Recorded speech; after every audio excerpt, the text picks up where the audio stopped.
Growth and change in structure of employment, कि employment में क्या ग्रोथ हुई या क्या चेंज आया हमारा प्री इंडिपेंडेंस से या इंडिपेंडेंस के बाद, या फिर उसके बाद जो सिनेरियो रहा हमारा, जो इन्वायरमेंट इकोनॉमिक इन्वायरमेंट रहा हमारा, उसमें क्या क्या चेंज आया।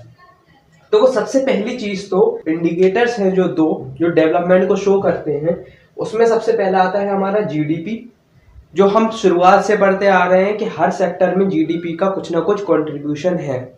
हर सेक्टर में मतलब एग्रीकल्चर सेक्टर में, फॉरेन ट्रेड सेक्टर में, फिर उसका इंडस्ट्रियल सेक्टर में, कहीं ना कहीं यहाँ पर हमारा कंट्रीब्यूशन है। शुरुआत से हम पढ़ते आ रहे हैं, चाहे फिर वो पॉवर्टी हो हमारा, फिर वो ह्यूमन कैपिटल फॉर्मेशन हो, या फिर वो हमारा कौन सा चैप्टर रूरल डेवलपमेंट हो, उसमें जीडीपी का कंट्रीब्यूशन है। दूसरी ओर अगर हम देखते हैं तो इस चैप्टर में हम एम्प्लॉयमेंट के बारे में पढ़ रहे हैं, तो दूसरा हमारा इंडिकेटर आता है ग्रोथ ऑफ एम्प्लॉयमेंट। अब ग्रोथ ऑफ एम्प्लॉयमेंट जो है वो क्या है, हमारा जो शुरुआत में जब 1950 टू 2010 का जब हम सिनेरियो देखते हैं, उसके बीच में GDP of India grow positively. GDP जो थी इंडिया की वो पॉजिटिवली ग्रो कर रही थी and was higher than employment growth. Employment growth जो है हमारी वो शुरुआत में बहुत ज्यादा कम रही। अगर हम 1950 की बात करते हैं, जब से हमारे 5 ईयर प्लान्स बने, जब से हमारी जो एम्प्लॉयमेंट ग्रोथ ऑफ एम्प्लॉयमेंट थी वो बहुत कम थी, वो थी हमारी 2%। 2% बहुत ज्यादा कम हो जाती है। इस वजह से क्या होता था, तो जीडीपी में जो था हमारा एम्प्लॉयमेंट का कंट्रीब्यूशन कम रहता था। इस वजह से अब जब एम्प्लॉयमेंट का कंट्रीब्यूशन कम रहेगा तो उससे क्या होगा, आउटपुट लेवल घट जाएगा। अब जब आउटपुट लेवल घट जाएगा एकदम से, तो जीडीपी में क्या आ जाएगा, फ्लक्चुएशन आ जाएगा बहुत खतरनाक। इससे क्या होगा कि अगर जीडीपी बढ़ रही होगी तो हाल डिक्लाइन होने लगेगी। इसी वजह से क्या होगा कि जीडीपी में फ्लक्चुएशन आ जाएगा। और एक समय ऐसा है कि 1990s में एम्प्लॉयमेंट क्या हो गया, डिक्लाइन हो गया। एम्प्लॉयमेंट क्या हो गया, एम्प्लॉयमेंट डिक्लाइन हो गया। फिर गवर्नमेंट, जो इंडिया की जो गवर्नमेंट थी हमारी, उसने एक एम बनाया। उसने एम क्या बनाया, उसने एम ये बनाया कि reducing proportion of people depending on agriculture.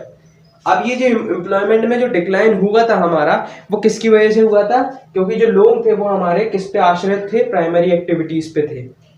इस वजह से उन लोगों को सेकेंडरी और टर्शरी या सर्विस सेक्टर में लाने के लिए उनको क्या करना था, उनको एक एम बनाना था कि reducing proportion of people depending on agriculture, agriculture में जितने भी लोग डिपेंडेंट हैं उनको हटाना। ठीक है, इसीलिए क्या हुआ कि जो प्राइमरी सेक्टर का अगर हम देखते हैं तो 1973 में क्या हुआ, 74% हमारा कंट्रीब्यूशन था किससे, प्राइमरी सेक्टर से, जो कि 2011-12 में हमारा 50% हो गया और फिर ये निरंतर घटता चला गया। ठीक है, उसके बाद अगर हम देखते हैं सेकेंडरी और टर्शरी सेक्टर की अगर हम बात करें तो 1972-73 में 11% हमारा सेकेंडरी सेक्टर था, जो कि 2011 में 24 हो गया, और वहीं 15% था तो वो टर्शरी सेक्टर 15% था तो वो 27% यहाँ पर हो गया। ठीक है, तो आप देख सकते हैं कि सेकेंडरी सेक्टर में भी बढ़ोतरी हुई और टर्शरी सेक्टर में भी बढ़ोतरी हुई। अब गवर्नमेंट एक चीज और चला रही है, वो है हमारा कैजुअलाइजेशन ऑफ वर्कफोर्स। ये जो हमारा जो सिनेरियो बदला, वो गवर्नमेंट ने किस वेपन के जरिए बदला, या वेपन कह सकते हैं या फिर आप मेजर कह सकते हैं गवर्नमेंट का, वो था हमारा कैजुअलाइजेशन ऑफ वर्कर्स। जितने भी रेगुलर सेक्टर मतलब जितने भी परमानेंट पीएसयूज थे हमारे, उनको क्या कर दिया, उनको प्राइवेट कर दिया कुछ पीएसयूज को, जिससे कि क्या हो सके, उसमें कैजुअल वर्कर्स आ सके। जिससे कि जो रेगुलर वर्कर्स हैं, रेगुलर वर्कर्स क्या करेंगे, रेगुलर वर्कर्स काम नहीं करेंगे ढंग से, कैजुअल वर्कर्स करेंगे। ठीक है, क्योंकि उनको अपनी जॉब सिक्योरिटी चाहिए। जॉब सिक्योरिटी गवर्नमेंट वो नहीं देंगे, उनको खुद अपनी जॉब सिक्योरिटी कैसे रखना पड़ेगी, काम करके अच्छी तरीके से। इसलिए उन्होंने कहा कि कैजुअलाइजेशन ऑफ वर्कफोर्स कर दो, जिससे क्या होगा कि लोग अपना जिम्मेदारी से काम करेंगे और उससे एम्प्लॉयमेंट जनरेट होगा। क्योंकि अब जो पीरियड आ रहा है हमारा, वो कैजुअलाइजेशन ऑफ वर्कफोर्स वाला आ रहा है। अब ये कैजुअलाइजेशन ऑफ वर्कफोर्स क्या होती है, सबसे पहले ये समझ लो। People have moved from self employed and regular salaried employment to casual workers.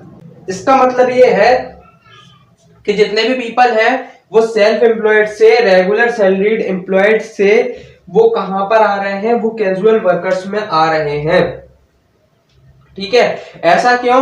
क्योंकि गवर्नमेंट इसको ज्यादा इनिशिएशन कर रही है। अब जितनी भी जो प्राइवेटाइजेशन और ग्लोबलाइजेशन की वजह से क्या हो गया है, हमारे पास अपॉर्चुनिटीज ज्यादा आ गई हैं एम्प्लॉयमेंट में, इसीलिए कैजुअलाइजेशन ऑफ वर्कफोर्स हमारा प्राइवेट सेक्टर में ज्यादा है, इसी वजह से यहाँ पर कैजुअलाइजेशन ऑफ वर्कफोर्स होने लगा। ठीक है, तो ये था हमारा growth, change and structure of employment कि कैसे हमारी एम्प्लॉयमेंट का ग्रोथ करी हमारी इंडिया ने, कैसे एम बनाया। ठीक है, वो हमने इसमें समझ लिया। ठीक है, इस वीडियो में अगर आपको कुछ भी समझ में ना आया हो तो आप कमेंट सेक्शन में लिख सकते हैं, मैं पूरी कोशिश करूंगा उसका जवाब देने का। को लाइक जरूर कर दीजिएगा और चैनल को सब्सक्राइब नहीं करो तो चैनल को प्लीज सब्सक्राइब कर दीजिएगा। मिलते हैं अपने अगले टॉपिक के साथ, तब तक के लिए थैंक यू।